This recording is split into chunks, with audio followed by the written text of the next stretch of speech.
First and foremost, I just want to give credit to Ole Miss. That was a game that I thought it would be. Two teams that just absolutely get after it on the defensive end. And it was going to come down to little things. Not turning the ball over because 50% of their offense comes from turnovers and rebounds. We talked about it at halftime that we did an unbelievable job on the board. And we talked about you got to be willing to come out in the second half and win this game 52-50. It's going to be ugly. You could feel it. Their length, the way they get after it alters our shots.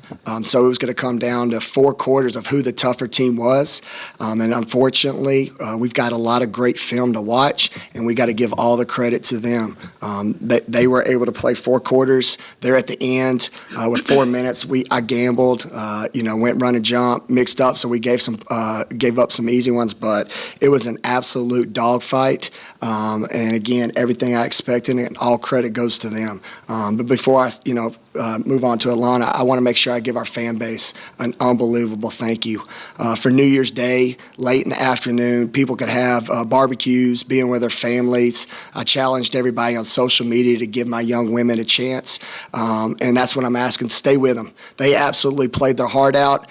They're as disappointed as anybody in the outcome, but I promise you one thing, they're going to continue to work hard behind the scenes and play hard for you all. Questions for Alana? Alana, just talk about the quick start and how the game kind of went after that. Well, I think we came out aggressive. I think we was just ready, but I think we got complacent a little bit. I think we gave them a lot of confidence. We were up and we had a convincing lead to me. But yeah, I think we got a little complacent. We took some plays off and it cost us. How did the pace of the game affect you guys in your game plan as things kind of slowed down for both teams on offense? Honestly, I don't think it kind of flustered us at all. I think we were ready for everything and we prepared well. Like I said, we just took some plays off and we just got complacent, honestly. I think that's the story of the game, and film will show us that. Coach, are these the 2 best defenses in your mind, probably in the SEC, or 2 of the best? They are statistically. They've proven it. Like I said, have a lot of respect for Coach Yo and how they get after it. And you go for 2 different ends. They're a hard, aggressive man-to-man team that do a lot of pressing, blow-up handoffs. I thought a crucial point there was the end of the first half. I think we're up 5, and we go to a set. We relaxed, and Maya comes in there and makes a huge steal and, gives them a little bit of momentum in the half where that's when you play this game, you gotta stay focused for 4 quarters and win your assignments. So, again, it's what we thought. Just disappointed. Shots didn't go in, but we got to be the tougher team.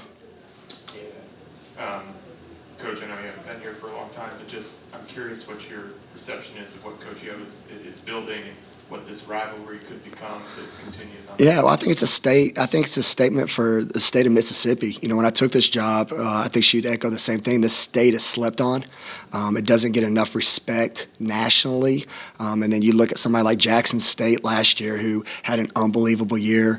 Coach Yo got her program into the NCAA tournament team, or to the tournament. We're fighting and clawing Southern Miss. We could go day for day. So I think it's more of just a respect for how great this state is and how great of basketball we have for women's basketball. So today was a great one. For the general fan who's watching, you couldn't help but tip your hat for 2 teams that were absolutely clawing it out. And then at the end, obviously, it just opened up because, we risked it all to have it all. Was this a game you think that it was just going to come down to who could get that momentum push at the end? I know that 3rd quarter was really big for them, but in the 4th quarter, you guys came into it. It was still just a couple possession game. Yeah, no, I knew it was going to be close to the end. That's why I try to save some of my timeouts. If anything, I probably could have done in the 3rd quarter is call that timeout when they hit those back-to-back threes.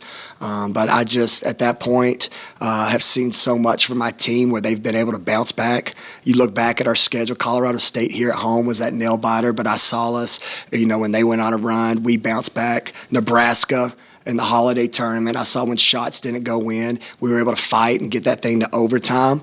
But tonight, it just didn't happen. It didn't happen. You got to give all the credit to them.